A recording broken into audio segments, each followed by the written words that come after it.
भाई आज की डेट में हर चीज में स्क्रीन है, फिर चाहे स्मार्टफोन ले लो, हमारे पास इतनी सारी स्क्रीन हैं जो हम अपने स्टूडियो में यूज करते हैं। कोई किसी काम के लिए यूज कर रहा है, कोई किसी काम के लिए यूज कर रहा है। लैपटॉप में स्क्रीन है, मॉनिटर लोग लेते हैं, टीवी लोग बाय करते हैं गेमिंग कंसोल वगैरह के साथ। एंड जैसे कि अलग अलग यूजर्स हैं, अलग अलग यूज केस के लिए अलग अलग टाइप की स्क्रीन है, और एक स्क्रीन के अंदर इतनी सारी चीजें हैं भाई। कलर गैमेट, भाई साइज, कर्व्ड मॉनिटर, नॉर्मल, भाई लैपटॉप में दुनिया भर की स्क्रीन है, रिफ्रेश रेट, और ये सारी कंफ्यूजन बहुत लोगों के अंदर है। और इसी कंफ्यूजन को दूर करने के लिए हम ये वीडियो बना रहे हैं। और स्पेसिफिकली ये वीडियो नहीं, ऐसी हम बहुत सारी वीडियोस लाएंगे अब चैनल पे, जिसमें हम ऐसी चीजों के बारे में बात करेंगे जिससे आप अपनी बाइंग चॉइस बना पाओ। प्रोडक्ट रिकमेंडेशन नहीं, इन डेप्थ नॉलेज, जिससे आप समझदार बनो और कोई गलत चीज बाय ना करो। और कोई सजेशन आपके पास हो कि नेक्स्ट वीडियो ऐसी किस पे बनाए, तो कमेंट करके जरूर बताना। हम जरा स्क्रीनों की बातें कर लेते हैं। अब सबसे इंपॉर्टेंट चीज है भैया साइज। साइज बहुत मैटर करता है, वो चाहे लाइफ के किसी भी फेज में हो। यहाँ पे भाई मॉनिटर में हमारे को दुनिया भर के साइजेस मिलते हैं। जैसे पहले अगर आप पुराने मॉनिटर देखोगे ना, तो 19 से 22 इंचेस के आसपास तक मिल जाते थे, जो पुराने कंप्यूटर के साथ लगाए जाते थे। बैंक्स में आपने देखे होंगे लोग सीसीटीवी मॉनिटरिंग वगैरह के साथ लगाते थे, लेकिन अब वो नहीं आते। अभी मिनिमम साइज अगर आप देखोगे ना, 24 इंचेस आराम से मिल जाता है, जो कि एक स्वीट स्पॉट है। उसके ऊपर 27 इंचेस, फिर 32 इंचेस, फिर इसके अंदर रेजोल्यूशन भी आते हैं भाई 1080p मिनिमम, उसके ऊपर 1440p एंड 4K मॉनिटर्स आते हैं। ये 16:9 वाले मैं आपको बता रहा हूं। फिर डिफरेंट एस्पेक्ट रेशियो वाले मॉनिटर्स भी आते हैं, जैसे बेनक्यू का एक कोडिंग वाला मॉनिटर हमने किया था, वो बहुत नीश ऑडियंस के लिए है। हम यहाँ पे यूनिवर्सल बातचीत ज्यादा रखने वाले हैं। उसके बाद कैटेगरी अल्ट्रा वाइड वाली आते हैं, इसमें भी साइजेस हैं 29 inches, 34 inches, 49 inches, even 57 inches तक भी। इनका एस्पेक्ट रेशियो जबरदस्त भाई, 21:9, 32:9। सैमसंग ओडिसी G9 का एस्पेक्ट रेशियो अच्छा खासा वाइड मॉनिटर है, जो गेमिंग, प्रोडक्टिविटी, डिफरेंट यूजर्स को अपने हिसाब से टारगेट करता है। अब अगर रेजोल्यूशन की बात करूं तो 24 इंचेस में 1080p बढ़िया रहता है, 27 इंचेस में भी 1080p मिल जाता है, लेकिन कोशिश करना 1440p के लिए जाओ, क्योंकि जो साइज है उसके अंदर 1080p में उतना मजा नहीं आ पाता। देन अगर 32 इंचेस के लिए जा रहे हो तो 4K मिनिमम। 1440p ऑप्शंस भी मिल जाते हैं, वो बजट के ऊपर डिपेंड करता है आपके, वरना 4K is recommended for 32 inches. भाई सोच के देखो, 32 इंचेस के एक टाइम पे टीवी आते थे, अभी मॉनिटर है। तो कैटेगरी वाइज अगर आपको बताऊं, एंट्री लेवल, बजट कम है, ऑफिस स्टडी यूज के लिए या फिर ई स्पोर्ट्स गेमिंग कर रहे हो, 24 इंचेस 1080p चल सकता है। उसके ऊपर अगर आप गेमिंग ही करने वाले हो, चाहे वो स्टोरी वाली हो जैसे भी हो, तो मैं कहूंगा 27 इंचेस एक बहुत अच्छा साइज है। उसके ऊपर फिर भैया जैसी आपकी requirement according to your use case, आगे बताने वाला हूं क्या क्या चीजें होती हैं। और अगर रेजोल्यूशन जो 1080p, 1440p, 4K वगैरह नहीं समझे, तो उसको बिल्कुल सिंपल लाइन में समझाऊं तो आपकी स्क्रीन पे कितने डॉट्स या पिक्सल हैं, जो आपका होता है ना 1920x1080, तो ये इतने डॉट्स एंड पिक्सल होते हैं आपकी स्क्रीन पे, तो जितने ज्यादा होंगे उतनी अच्छी पिक्चर क्वालिटी आपको मिलेगी। इससे आसान भाषा में नहीं समझा सकता। अब आपका साइज एंड रेजोल्यूशन सेट हो गया, अब आ जाते हैं रिस्पॉन्स टाइम के ऊपर। ये वाला पार्ट स्पेसिफिकली गेमर्स को टारगेट करने वाला है, बिकॉज अगर आप नॉर्मल मॉनिटर ले रहे हो ऑफिस यूज के लिए या स्टडी पर्पसेस के लिए, उसमें रिस्पॉन्स टाइम इतना मैटर नहीं करेगा। रिस्पॉन्स टाइम में बेसिकली आपकी स्क्रीन पे कोई भी पिक्चर आई है, फॉर एग्जांपल आप कोई गेम खेल रहे हो, उसमें अपना प्लेयर मूव करते हो, तो जब आप प्लेयर को मूव करते हो तो सारे पिक्सल्स के कलर चेंज होते हैं ना भाई। कहीं पे व्हाइट है तो वहां पे फिर ब्लैक हो जाएगा, कुछ ग्रे हो जाएगा, बहुत सारे ऐसे कलर्स वगैरह की शिफ्टिंग होती है। तो कितनी जल्दी वो हो पाती है उसको रिस्पॉन्स टाइम बोलते हैं। तो जैसे आपने देखा होगा 1 millisecond grey to grey response time होता है। तो जितना रिस्पॉन्स टाइम कम, उतना कम आपको मोशन ब्लर, ट्रेल्स या घोस्टिंग वगैरह देखने के लिए मिलेगी। ये स्पेसिफिकली ई स्पोर्ट्स गेमर को टारगेट करता है। फास्ट मूवमेंट करते हैं ना, वो देखिए ट्रेल्स दिखाई देती है आपके प्लेयर की मूवमेंट वाली, या फिर मोशन ब्लर में इतना मजा नहीं आ पाता। एंड अलग अलग मॉनिटर में अलग अलग रिस्पॉन्स टाइम्स होते हैं, तो कोशिश करना 1 मिलीसेकंड रिस्पॉन्स टाइम वाला मॉनिटर आप बाय करो विद हाई रिफ्रेश रेट। अब नेक्स्ट आते हैं भैया डिफरेंट टाइप्स के पैनल देखें हैं भाई। IPS है, TN है, VA है, OLED है, कौन सा लें, किसके लिए क्या है। ऑब्वियसली पैसा हर जगह मैटर करेगा, और आपको क्या करना है मॉनिटर के ऊपर वो भी बहुत ज्यादा मैटर करेगा।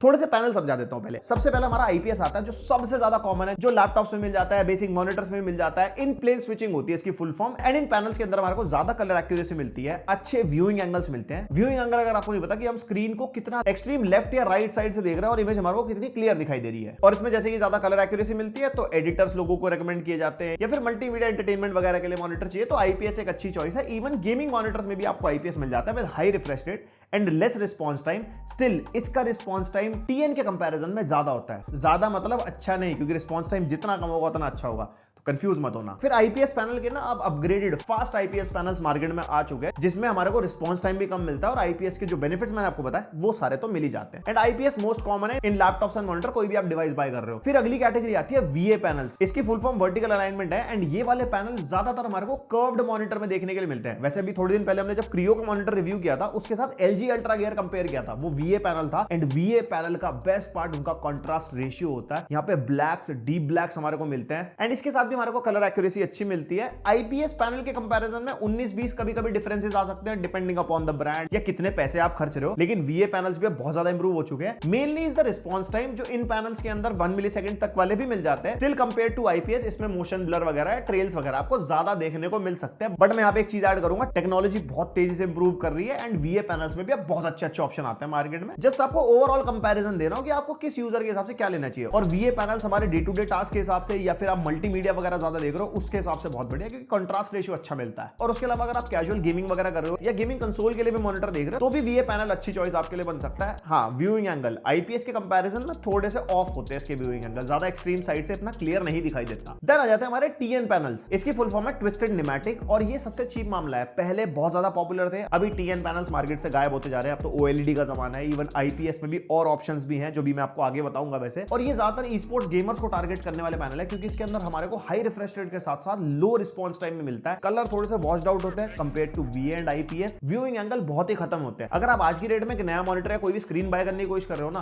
तो टीएन पैनल आप चाहो तो इग्नोर कर सकते हो, बिकॉज आईपीएस ओएलईडी वीए में बहुत अच्छे ऑप्शन है। अब ये आईपीएस वीए टीएन तो बेसिक पैनल हो गए जो वाइडली अवेलेबल है, लेकिन इसके अंदर भी अब आपको एक एक्स्ट्रा कैटेगरी मिलेगी, mini LED IPS, mini LED वाले वीए पैनल। तो ये मिनी एलईडी क्या है? अब मिनी एलईडी समझने से पहले ना ये समझ लेते हैं एलसीडी और एलईडी क्या चीज है। अब डिफरेंट पैनल्स का काम सेम ही है, इमेज बनाना। बाकी डिफरेंट पैनल्स कैसी आपको क्वालिटी दे रहे हैं, उनका रिस्पांस टाइम कैसा है, व्यू एंगल्स कैसे हैं, वो सारी चीजें हो गई। लेकिन उसके अंदर जो इमेज आप देख रहे हो वो कितनी ब्राइट दिखेगी, वो ब्राइटनेस या चमक उसके अंदर आती है बैकलाइट की वजह से। अब बैकलाइट दो तरीके की होती है। पहले ट्रेडिशनल टेक्नोलॉजी जो एलसीडी होती थी, लिक्विड क्रिस्टल और पोलराइजर्स के थ्रू कंट्रोल किया जाता था। और इसमें मेन चैलेंज ये आ रहा था, ब्राइटनेस भी कम थी और अगर ब्राइटनेस बढ़ाते तो पावर कंजम्पशन बढ़ जाता। फिर आई एलईडी। तो जो आपका एलसीडी पैनल है ना, उसके पीछे एक एलईडी पैनल लगाया गया, जिसकी वजह से हमारी ब्राइटनेस भी इंक्रीज हुई, पावर कंजम्पशन भी नहीं बढ़ा और इमेज हमारे को और ज्यादा ब्राइटर एंड बेटर दिखती है। अब आपको एलईडी वाला सिस्टम समझ में आ गया होगा। अभी मिनी एलईडी पैनल आपको समझ आ पाएंगे। जितने भी आप हाई एंड लैपटॉप्स देखते हो उसमें मिनी एलईडी डिस्प्ले मिलती है, जैसे Asus ROG Strix सीरीज वाले लैपटॉप हो गए या लीजन के अंदर जो डिस्प्ले होगी। और जहां पे मिनी एलईडी पैनल आ जाता है ना, वहां पे डिमिंग जोन्स मिल जाता है। जैसे आपने देखा होगा 512 डिमिंग जोन्स, 1000 डिमिंग जोन्स। और जितने ज्यादा डिमिंग जोन्स होते हैं उसका फायदा क्या है कि जिस एरिया में ब्लैक है वहां की एलईडीज बंद हो जाती हैं, जिसकी वजह से जो डायनामिक रेंज है, अगर आपने कभी देखा होगा अच्छी स्क्रीन के अंदर आप HDR ऑन करते हो तो उसकी परफॉर्मेंस दिखती है कि कहीं पे एकदम से ब्राइटनेस एक एरिया से ज्यादा दिख रही है, कहीं पे कम दिख रही है। और वही एक्चुअली ब्राइटनेस टेस्टिंग में बताते भी कि अप टू इतने निट्स तक जा सकती है, not the full display but जहां पे ब्राइटेस्ट पार्ट आएगा वहां पे हमारी एलईडीज फुल पुश मार सकती हैं। और इसी वजह से बहुत बढ़िया एक्सपीरियंस मिलता है मिनी एलईडी पैनल पे। तो इसका फायदा सिंपल है, ब्लैक्स आपको ज्यादा डीप ब्लैक्स दिखाई देंगे, ब्राइट एरिया बहुत ब्राइट लगेगा, कंट्रास्ट रेशियो बहुत अच्छा होगा और HDR में अच्छी फीलिंग आती है। और HDR आपको सस्ती स्क्रीन में मिल जाएगा, लेकिन जैसे आप HDR ऑन करते हो देखते हो क्या कलर फेड ऑफ से हो गया। भैया हमने तो HDR समझ के मॉनिटर लिया था, स्क्रीन ली थी, लेकिन मजा नहीं आ रहा। HDR की अच्छी परफॉर्मेंस एक अच्छे पैनल और एक अच्छी ब्राइटनेस के साथ आती है, जिसके बारे में भी हम आगे बात करेंगे। सारी चीजें डिटेल में बताऊंगा।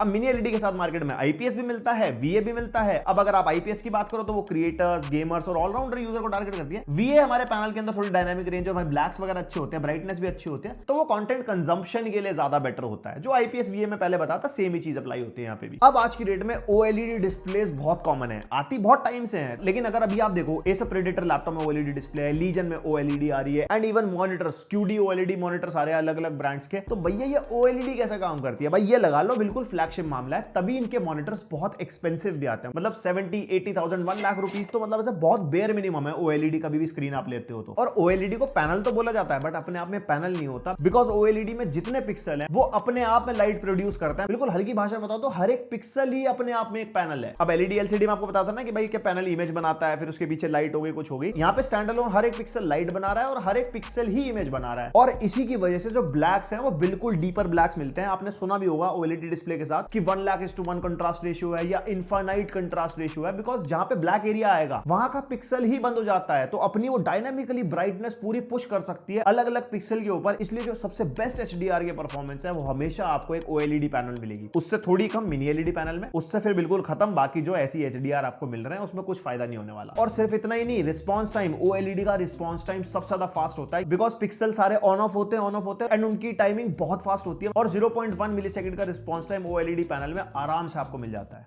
लेकिन फिर पैसे भी ज्यादा लगते हैं, और गोस्टिंग, मोशन ब्लर वगैरह तो फिर भूल ही जाओ, एंड व्यूइंग एंगल भी हमारे को बहुत अच्छे मिलते हैं। लेकिन जब भी आप OLED पैनल बाय करने जाओगे ना, तो वहां पे ब्राइटनेस का कभी भी नंबर देखोगे तो बहुत कम होता है। 250 निट्स, 350 निट्स की ब्राइटनेस बहुत कॉमन मिलेगी, चाहे आप 1 लाख तक का मॉनिटर ले लो। मिनी LED लेते हो तो 500 निट्स से ऊपर तक की ब्राइटनेस मिल जाती है। अभी जिसको ब्राइटनेस निट्स वगैरह समझ नहीं आ रहा, वो मैं आगे समझाऊंगा, लेकिन यहाँ पे OLED में चीज ऐड करना इंपॉर्टेंट है, इसलिए मैं बता रहा हूं। तो ब्राइटनेस के निट्स आप OLED में बढ़ा नहीं सकते, बिकॉज अगर वो बढ़ेगा, क्योंकि OLED में हर एक पिक्सल अपने आप में जल रहा है, और उसकी वजह से पावर कंजम्पशन भी बढ़ जाएगा। एंड OLED पैनल्स में थर्मल्स को भी मैनेज करना पड़ता है, क्योंकि हर एक पिक्सल जब पावर कंज्यूम करता है तो मॉनिटर के अंदर गर्मी हो जाती है। इसलिए आज की डेट में जितने भी OLED पैनल्स हमने अभी रिव्यू करे, चैनल आपने देखा होगा, उनके पीछे का एरिया कुछ इस टाइप से दिखाई देता है, यानी कि उसका जो अंदर थर्मल सिस्टम है वो मॉनिटर को ठंडा रखता है, जिससे हमारे OLED में बर्निंग वगैरह ना हो। अब बर्निंग जिसको नहीं पता, थोड़ा सा आइडिया दे दूं, आपकी स्क्रीन पे कोई भी चीज बहुत टाइम तक चल रही है ना, तो कुछ इस तरीके से छप जाती है, तो उसको पिक्सल बर्निंग कहते हैं। वैसे आज के डेट में जितने लेटेस्ट पैनल्स आ रहे हैं, ब्रांड्स बोलते हैं कि भैया बर्निंग वगैरह नहीं होगी, और अगर होती है तो 3-3 साल की वारंटी मिलती है OLED पैनल्स के साथ। और अभी हम स्टूडियो में बहुत सारे OLED मॉनिटर्स यूज कर रहे हैं, अभी तक किसी में लेटेस्ट पैनल्स में बर्निंग का इशू नहीं आया। अब अगर पैनल्स को कंक्लूड करें, तो अगर आपको गेमिंग, मल्टीमीडिया, सारा कलर एक्टिविटी सब कुछ करना है, तो आप IPS पैनल चूज करो। TN आप चाहो तो आज की डेट में इग्नोर कर सकते हो, बहुत ही कम बजट है, कोई TN पैनल मिल रहा हो तो आप सेलेक्ट कर सकते हो। देन VA पैनल उनके लिए जो मल्टीमीडिया ज्यादा यूज करते हैं, डे टू डे यूसेज या ऑफिस वाले काम करने हैं। उसके ऊपर मिनी LED पैनल्स आते हैं, जिसमें IPS VA दोनों मिलता है, दैट इज एक्सपेंसिव साइड। अगर वो मिल जाते हैं, उतना बजट है तो आराम से,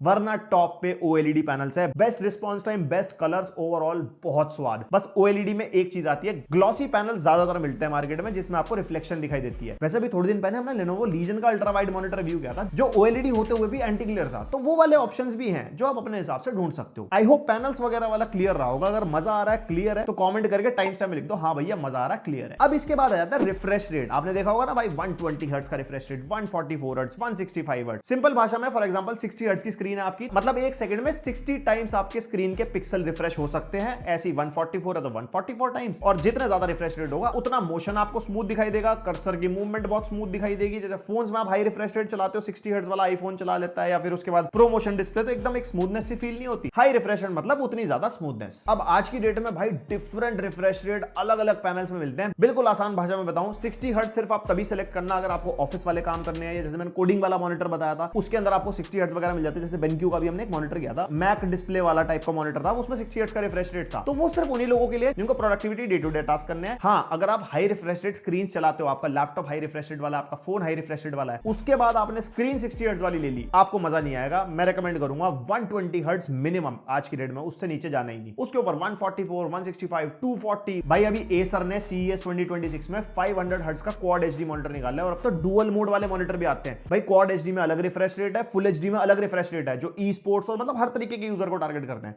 फिर पैसे भी उसी हिसाब से होते हैं। और इसको बिल्कुल सिंपल कर देता हूं, अगर डे टू डे टास्क कर रहे हो, मल्टीटास्किंग करनी है, ऑफिस वाले काम करने हैं, कोडिंग करने हैं, तो 60 120 सेलेक्ट करो। इससे ऊपर जा रहे हो तो गेमर्स या ई स्पोर्ट्स प्लेयर टारगेट होने लग जाते हैं। Higher the refresh rate, higher competitive edge आपको मिलेगा। लेकिन एक चीज का ध्यान रखना, जो मशीन है आपके पास, चाहे वो लैपटॉप है, चाहे वो PC है, या गेमिंग कंसोल है जिसके साथ आप स्क्रीन अटैच कर रहे हो, वो उतना केपेबल भी होना चाहिए। पता लगा 1650 वाला लैपटॉप लेके बैठे और 500 हर्ट्ज का मॉनिटर खरीदूंगा, मुझे ज्यादा रिफ्रेश रेट मिलेगा, नहीं। आपका GPU उस गेम में इतना FPS देना भी चाहिए, तभी फायदा होगा। ऐसे ही मत खरीद लेना कुछ भी। अब मॉनिटर में मेन चीज होती है भाई ब्राइटनेस। आप मॉनिटर यूज करोगे, आपको मॉनिटर दिखाई कैसा देगा, उसकी इमेज कितनी ब्राइट होगी, और इस नंबर को हम निट्स में कैलकुलेट करते हैं। जैसे बेसिक ब्राइटनेस अगर आपको बताऊं, आज की डेट में 250 निट्स मिनिमम है। अगर उससे नीचे है ना, तो वो मॉनिटर बिल्कुल भी अच्छा नहीं है। 250 निट्स की ब्राइटनेस एक नॉर्मल रूम में ठीक ठाक दिखाई देती है। थोड़ा सा भी रूम अगर ब्राइट होगा तो आपको स्क्रीन चलाने में मजा नहीं आएगा। इसके ऊपर 300 या 400 निट्स एकदम अच्छा नंबर होता है, एंड 400 से ऊपर मिल जाए तो भैया सोने पे सुहागा। इतनी बड़ी स्क्रीन में अगर आपको 500 निट्स मिल रहा है ना, तो बहुत अच्छी ब्राइटनेस होती है। फोन की स्क्रीन छोटी होती है, उसमें ब्राइटनेस ज्यादा पुश हो पाती है। जो ब्रांड नंबर बताते हैं वो तो बहुत अलग हो गया है, 2000, 3000, 4000। अगर हमारे चैनल पे आपने वीडियोस देखी है फोन की, वो वाले नंबर नहीं बताते, हम टेस्ट करते हैं, तो 700, 800, 900 निट्स की ब्राइटनेस बहुत अच्छी होती है। मतलब फ्लैगशिप फोन्स की भी इतनी ही ब्राइटनेस होती है। एंड यहाँ पे मॉनिटर्स को देखते हैं तो उनकी स्क्रीन बड़ी होती है, इसलिए हम कम ब्राइटनेस को भी अच्छा मानते हैं। और यहीं पे मैं OLED वाला पार्ट फिर से आपको बता दूं, OLED मॉनिटर्स में 250 या 350 निट्स से ऊपर की ब्राइटनेस आज की डेट में आपको नहीं मिलेगी। फ्यूचर में टेक्नोलॉजी चेंज हो जाए, कह नहीं सकते, just because of the thermals, power consumption और OLED बर्निंग वगैरह के हिसाब से। लेकिन अगर आप इसको IPS और मिनी LED वगैरह से कंपेयर करोगे ना, तो यहाँ पे डायनामिक रेंज हमारे को ज्यादा मिलती है, पिक्सल की ब्राइटनेस शिफ्टिंग बहुत ज्यादा होती है। इवन 10% विंडो में अप टू 1000 निट्स तक जा सकता है OLED मॉनिटर भी, लेकिन पूरी स्क्रीन 1000 निट्स तक नहीं जा पाएगी। तो जब भी आप HDR ऑन करके कोई कंटेंट देखोगे या गेमिंग करोगे,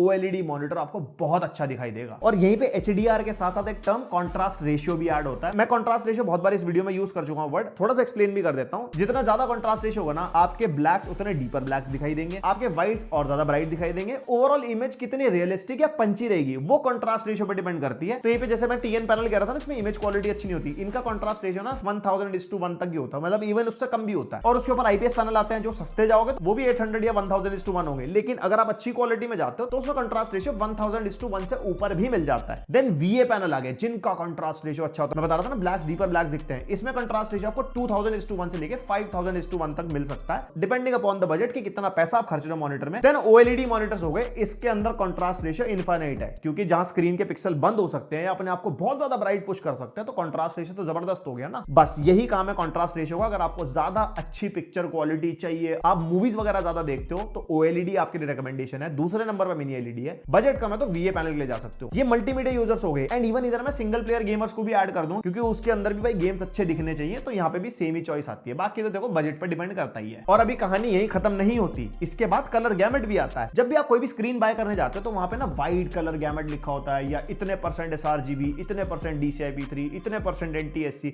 ये वाली वैल्यूज आपने देखी होंगी। ये वैल्यूज भाई बहुत इंपॉर्टेंट है आज की डेट में, अगर आप कोई भी स्क्रीन बाय करते हो, क्योंकि आपका काम क्या है उसके हिसाब से आपको कलर्स भी तो देखना है ना, मॉनिटर में कैसे दिखाई देंगे। तो अगर आपको कलर स्पेक्ट्रम बताऊं तो Adobe RGB सबसे ज्यादा वाइड होता है, तो उसकी वैल्यूज अगर मिल जाए और उसकी वैल्यूज हमारे को 80% से ऊपर मिलती है तो बहुत अच्छा है। DCI-P3 आता है उससे नीचे, DCI-P3 पे अगर हमारा 90% से ऊपर होता है तो बहुत अच्छा है। देन sRGB आता है, sRGB आज की डेट में 98-99% मिनिमम है सब मॉनिटर्स के अंदर। 100% sRGB वाले जो मॉनिटर्स होते हैं। वैसे हम अपने चैनल पे जितनी भी स्क्रीन टेस्ट करते हैं सबके अंदर कलर गैमेट हम टेस्ट करके बताते हैं, और बहुत लोगों के कमेंट मिलते हैं हमारे को, भैया कैसे टेस्ट करते हो, हमें बताओ। हम कर ले, नहीं इसकी डिवाइस आती है, डिवाइस के थ्रू टेस्ट होता है ये। तो अगर आपको क्रिएटिव फील्ड में हो, आपको फोटो या वीडियो में कलर ग्रेडिंग वगैरह करनी है, प्रोफेशनल लेवल पे आप काम करते हो, तो मैं कहूंगा कम से कम 90% प्लस का DCI-P3 कलर गैमेट मिलना चाहिए। और उसके साइड बाय साइड के Adobe RGB और sRGB वैल्यूज भी देख लेना। एक वैल्यू मिल जाती है, उसके साइड वैल्यू ऑटोमेटिकली फिर हायर एंड पे रहती है। बाकी जब भी आप कोई मॉनिटर बाय करने लगा और उसकी वेबसाइट पे वाइड कलर गैमेट लिखा ना, दैट मींस 100% sRGB तो है, वरना उसका मॉडल ChatGPT पे डाल के आप उसके कलर गैमेट की वैल्यूज वगैरह देख सकते हो, क्योंकि बहुत ज्यादा इंफॉर्मेशन है ChatGPT के पास, तो कहीं ना कहीं से वो निकाल के दे देता है। वरना जो हमने रिव्यू कर रखा हमारी वीडियो में तो देखो आपको मिल ही जाएगा। देखो कलर गैमेट यहाँ पे अलग अलग स्क्रीन में बहुत सारा हो सकता है। लैपटॉप्स भी हैं जिसके अंदर बेसिक कलर गैमेट डिस्प्ले भी आती है और 100% sRGB वाली आती है, फिर ऐसे मॉनिटर वगैरह भी हो गए। तो अगर आपको डे टू डे टास्क करने हैं, नॉर्मल मल्टीमीडिया यूसेज वगैरह करना है कुछ है, तो आप बेसिक पैनल के लिए भी जा सकते हो, in terms of laptop specifically, क्योंकि उसमें बेसिक पैनल वाले लैपटॉप अभी भी आ रहे हैं मार्केट में। बेसिक कलर गैमेट का मतलब होता है 45% NTSC, यानी कि 62 से लेके 67% ऑफ sRGB, यानी कि बहुत कम होती है। कलर ग्रेडिंग वगैरह करोगे, रियल लाइफ लाइक कलर्स वगैरह नहीं दिखाई देंगे,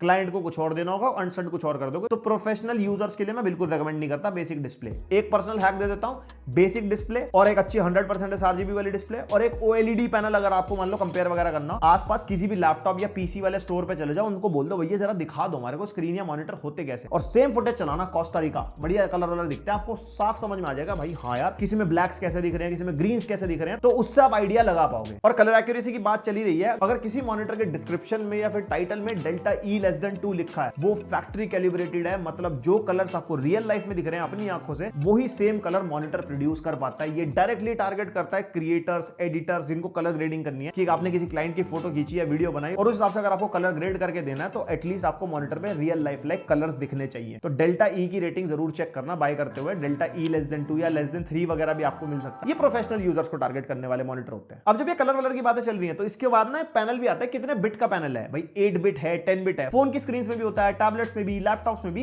इवन मॉनिटर स्क्रीन में भी। अब इसका बिल्कुल सिंपल है, 8 बिट मतलब 16.7 मिलियन कलर्स होते हैं उसके अंदर, 10 बिट का मतलब 1 बिलियन प्लस कलर्स होते हैं। और आप ये फोटो देखो अपने सामने, जो ये पूरा आसमान है, समुंदर है, दूर से देखोगे लगेगा हाँ ठीक है, लेकिन अगर आप बिल्कुल आउटलाइनिंग देखोगे ना सन के पास, देखो किस टाइप की लाइंस बन के आ रही है, या क्लाउड्स वगैरह अगर आप देखो क्लोजली, या पूरी इमेज अगर आप ढंग से देखोगे ना, तो ज्यादा स्मूथ, ज्यादा रियल लाइफ लाइक, ज्यादा बेटर 10 बिट वाली स्क्रीन हमारे को दिखाई देती है, बिकॉज वो ज्यादा बिलियन कलर्स प्रोड्यूस कर पाती है। आज की डेट में 8 बिट वाली स्क्रीन भी बहुत अच्छी है, बिकॉज वो कुछ लेटेस्ट टेक्नोलॉजीज के साथ आती है। और स्क्रीन का साइज कितना है उस पे भी आपका 8 बिट 10 बिट वेरी कर सकता है, कि भाई छोटी स्क्रीन है उस पे 8 बिट नहीं समझ में आएगा, वही अगर बड़ी स्क्रीन है तो आप पहचान सकते हो हाँ यार इसमें वो बात नहीं आ रही, कुछ हमारे को इस टाइप के ब्लॉक्स एंड लाइंस दिखाई दे रहे हैं। तो कोशिश करना 10 बिट पैनल चूज करो। एंड अगर यूजर बेस के हिसाब से बताऊं, अगर आपको गेमिंग करनी है या फिर बेसिक यूसेज आप कर रहे हो, तो आपके लिए 8 बिट बिल्कुल सही है। अगर आप प्रोफेशनल यूजर हो, बहुत ही ज्यादा गौर से देखने की अगर आपकी आदत है, आपको बिल्कुल एकदम मतलब पैसों की कमी नहीं है और अच्छी इमेज चाहिए, तो 10 बिट पैनल ही चूज करना। चाहे किसी भी चीज में यूज कर रहे हो। एंड फेक एचडीआर के लिए अपने पैसे वेस्ट मत करना कि सस्ती रेंज में मॉनिटर ले लो, हाँ एचडीआर मिल रहा है, प्ले स्टेशन लगाऊंगा, एचडीआर गेमिंग कर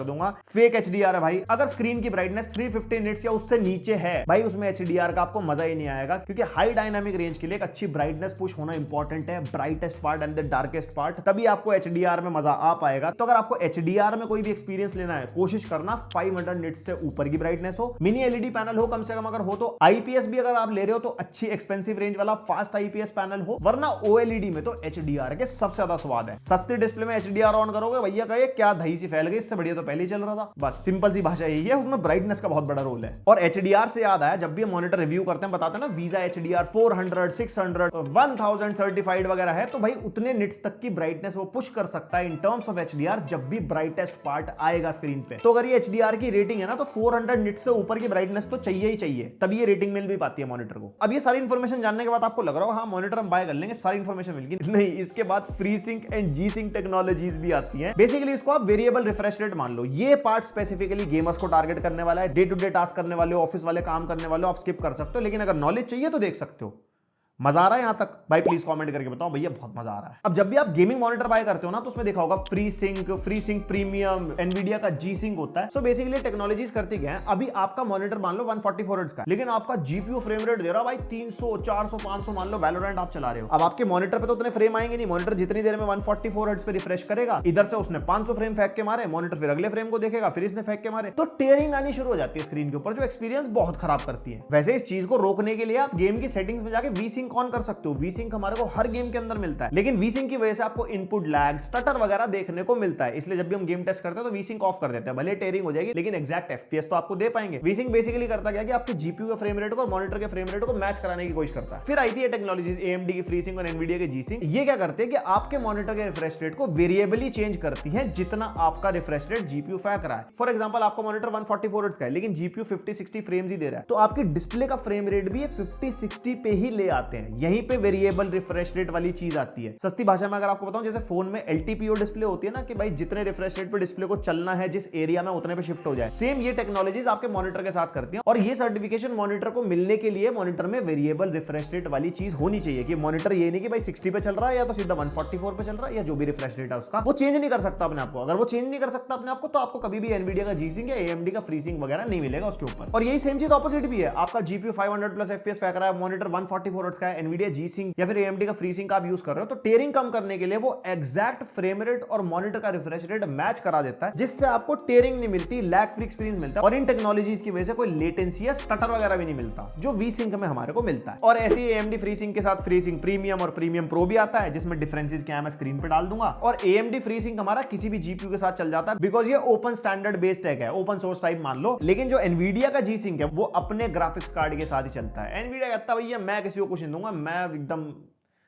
बादशाह हूं। उसके बाद मॉनिटर में एडजस्टमेंट्स आती हैं, जो आप समझदार हो आप सिलेक्ट कर लोगे। स्विवल होती है, टिल्ट होती है, पिवट हो गई, हाइट हो गई, जिस हिसाब से आपको मॉनिटर चलाना है। मान लो वर्टिकली चलाना है मॉनिटर, आपको चैट वैट पढ़नी है, सेकेंडरी मॉनिटर यूज कर रहे हो, अलग अलग आपको हाइट पोजीशन चाहिए, वो सब आप चूज कर सकते हो। वो हर एक मॉनिटर में मेंशन्ड होता है वेबसाइट में। अगर इसका वीडियो देख रहे हो, वीडियो में यूजुअली रिव्यूअर्स दिखा देते हैं। और एडजस्टमेंट के साथ साथ वीजा माउंट भी देख लेना कि मॉनिटर में वीजा माउंट कंपैटिबिलिटी है। वीजा माउंट ना कुछ इस तरीके का दिखाई देता है, जिसमें हम मॉनिटर का ऑफिशियल स्टैंड हटा के उसको वीजा माउंट पे माउंट कर लेते हैं, और हम उसको कैसे भी चेंज कर सकते हैं, क्योंकि वीजा माउंट इस तरीके से जाता हमारा टेबल के ऊपर। और उसी के साथ केबल मैनेजमेंट के लिए भी चेक कर लेना कि भाई आप केबल्स कहां से राउट कर रहे हो। किसी मॉनिटर में ना केबल मैनेजमेंट की जगह नहीं होती, बीच में जो होल सा होता है ना, तो ये होना भी इंपॉर्टेंट है। ये एक्स्ट्रा प्रो टिप्स है मेरी तरफ से। उसके अलावा पोर्ट्स जरूर देख लेना। देखो वैसे एचडीएमआई और डीपी पोर्ट का आउटपुट वगैरह चेक करने की इतनी टेंशन नहीं है, क्योंकि मॉनिटर जितने रिफ्रेश रेट और रेजोल्यूशन का है ना, उस हिसाब से ब्रांड उसमें एचडीएमआई और डीपी पोर्ट का वर्जन रखता है, ताकि वो पीक आउटपुट आपके डिवाइस पे ले पाए। बस हाँ, यहाँ पे प्रो टिप ऐड करूंगा, डेजी चेन आप चेक कर सकते हो। फॉर एग्जांपल आपके पास एक डिवाइस है और मल्टीपल मॉनिटर आप लगा रहे हो, और वो डेजी चेन वाले आप बाय करोगे, तो एक से दूसरा मॉनिटर कनेक्ट हो जाता है डायरेक्टली पीसी या लैपटॉप के ऊपर। आपको जाके कनेक्शन नहीं करने पड़ते, क्योंकि लिमिटेड अमाउंट ऑफ पोर्ट्स होते हैं ना समटाइम्स। अगर जीपीयू है तब तो ज्यादा मिल जाएंगे, बट लैपटॉप में या फिर मदरबोर्ड से आप कनेक्शन ले रहे हो पीसी के, तो कम पोर्ट्स मिलते हैं ना, तो वहां पे डेजी चेन वाले मॉनिटर काम में आ जाता है। एंड आज की डेट में तो टाइप सी पोर्ट होना बहुत इंपॉर्टेंट है मॉनिटर में, बिकॉज जितने भी लेटेस्ट लैपटॉप्स है उसमें टाइप सी डिस्प्ले आउटपुट मिलता है, तो टाइप सी में डीपी का सपोर्ट होना इंपॉर्टेंट है। एंड टाइप सी पीडी हो जाए तो सोने पे सुहागा, यानी कि लैपटॉप लगाया तो लैपटॉप भी चार्ज हो रहा है और वो डिस्प्ले आउटपुट भी दे रहा है। तो ये अगर आपको टारगेट करे तो अपने यूज केस के हिसाब से सेलेक्ट कर कर सकते हो। और एक और कॉमन मिस्टेक, रेजोल्यूशन और साइज के बीच में लोग सोचते हैं भाई बड़ा मॉनिटर ले लेंगे बढ़िया होगा।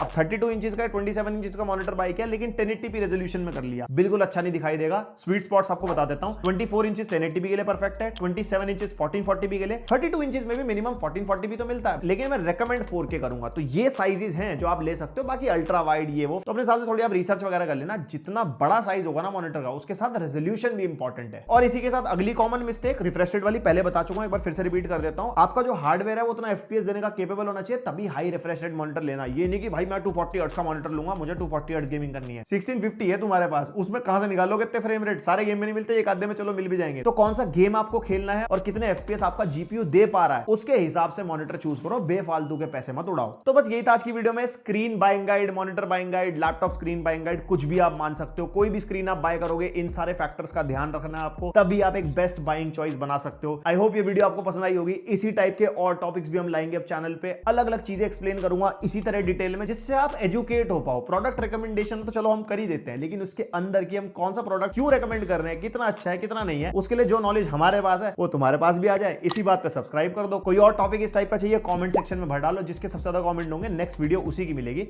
मिलते हैं नेक्स्ट वीडियो, तब तक के लिए बाय।